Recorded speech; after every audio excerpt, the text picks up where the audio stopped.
Ikaw lamang, Panginoon,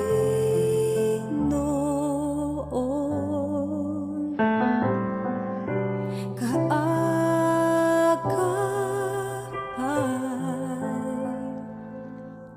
saan man naroon, suliranin man ay dumating, ikaw lamang, O Diyos, ang sasambahin.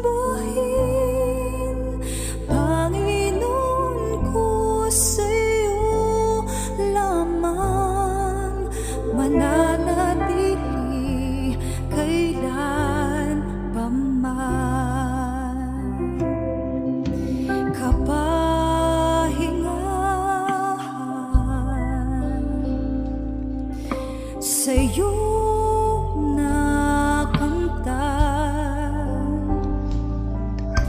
kapangyarihan, ikaw ang pinagmulan. Suliranin man ay dumating, ikaw lamang, O Diyos, ang sasambahin. Panginoon ko, sa iyo lamang mananatili kailan pa man.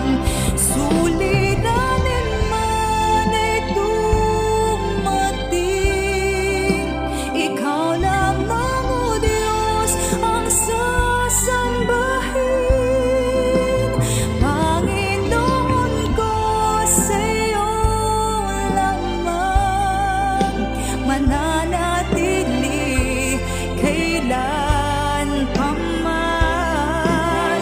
Suliranin man ay dumating, ikaw lamang, O Diyos, ang sasambahin. Panginoon ko, sa iyo lamang mananatili kailan pa man. Mananatili kailan pa man. Mananatili kailan pa man.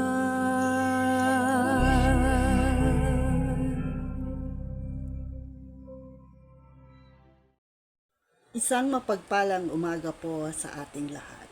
Nagpapasalamat kami na sinasamahan nyo kami dito po sa United Methodist Church ng San Pablo dito sa Tondo, at patuloy kaming umaasa na kayo ay nabibiyayaan sa ating pagbulay-bulay ng salita ng Diyos. Sa umagang ito, samahan nyo ako basahin mula sa aklat ni Marcos, Kabanatang 3, mula lamang sa versikulong 23 hanggang 26. At babasahin ko sa Tagalog. At sila'y kanyang pinalapit sa kanya at sinabi sa kanila sa mga talinaga, paano mapapalabas ni Satanas si Satanas?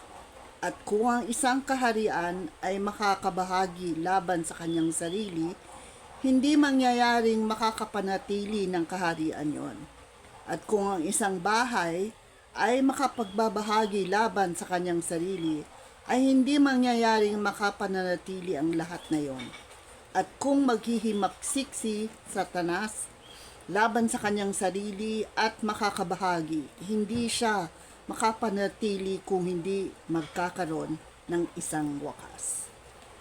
Pagpalain nawa tayo sa pagkabasa ng mabuting balita at salita ng Diyos. Sa umagang ito, hayaan nyo, talakayin natin ang sinasabi nilang a house divided cannot stand, no? Because united towards a common goal.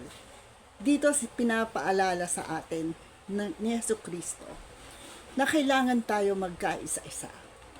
We have to agree to disagree. We have to understand na ang iisa lamang ang ating goal at yun ay upang magtayo ng isang maayos na samahan kung saan ang sentro ay si Hesus Kristo. Kung kaya pinapaalala niya sa mga taong nais buwagin ito, na sinasabi nila kasi, no, madalas daw, yung interpretation ni Jesus, lalo na nung panahon na yon, sabi ng mga sacerdote, mali. No? Lumalaban ito against the tradition of the Torah-based traditions. Ngunit sinasabi ni Kristo, ang lahat ng sinasabi ko ay totoo. Ang lahat ng sinasabi ko sa inyo ay hindi makakasama kung hindi makakabuti. No? At gaya nga ng nating naririnig sa madalas, no? Ang law of Moses, nung binaba ni Moses, umabot yata ng more than 300 laws. Pasahin po niyo yung Deuteronomy. Ngunit, sabi nga ni Moses, kung tatandaan nyo, 10 lamang nga naman ang binaba ng Diyos sa kanya noon sa Mount Sinai. At sabi ni Hesus Kristo, sinimplihan pa niya lalo. 2 lamang. Love the Lord your God with all your heart, with all your soul, and with all your might, and love your neighbor. Kung kaya, sabi ba nila na ang sinasabi ni Jesus ay mali, samantalang sinimplihan niya. Samantalang nandito siya upang ipatupad ang pangako ng kanyang ama sa mga tao. At narito rin siya para magbigay liwanag, magbigay ng pagkakataon para maintindihan natin muli kung ano yung pangako ng Panginoon at kung paano ito gagawin at makakamit. And that is what Jesus has been saying all along. Kung kaya sinasabi niya, huwag niyo nang bigyan ng iba't iba pang interpretasyon ang batas ng Diyos. Sapatkat, dadalawa nga lamang yon na dapat niyong gawin. Di ba po? Pangalawa, sabi nga din niya na sinasabing mo na hindi logical. Ngunit si Jesus mismo sinabi niya, no, lahat ng aking sinasabi is based on knowledge. Kino-quote niya si Isaiah. Alam na alam niya ang law of Moses. But also should be based on Christian wisdom.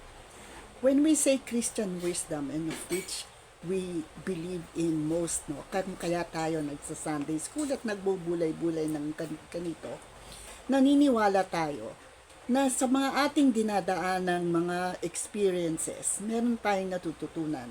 Lalo pat natututunan nito dahil tinuturo sa atin ng Panginoon. At nasa atin din na dapat ituro rin to sa iba. At gamitin ito para tignan ang lahat ng bagay. Hindi through the eyes of man, as he says, but through the eyes of heaven. At kaya nga niya sinasabi na nandito ko hindi para magbuwag o mag-alis ng mali at tama sa inyong palagay. Nandito lamang ako para magsabi ng totoo. At sabi nga niya, no, kung ako nga si Satanas, ba't ko sisirain ang sarili kong bahay?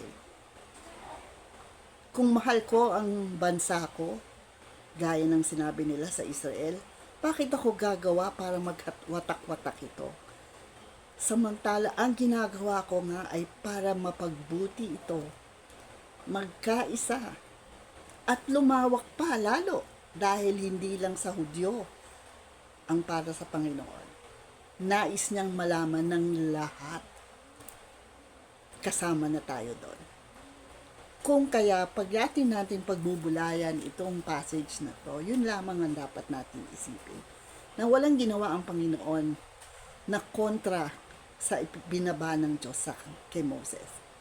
At lalo pa, walang sinabi ang Panginoon na dapat mali. Tinutuwid lamang niya, sabi niya. No? At ang tao nga naman ay mahilig. No? Dapat natin isipin na ang pag-interpret niya ng mga salita ng Diyos ang siyang tama. At ibase palagi natin sa Biblia at hindi gamitin ang ating sariling pride and prejudice sa mga bagay-bagay. Kung sa ating palagay, mali yun, mali na, hindi na pwedeng baguhin pa. Ang nais niyang sabihin sa atin is, hindi sa tama o mali tayo. Kung hindi, ito ba ay naaayon sa kagustuhan ng Diyos?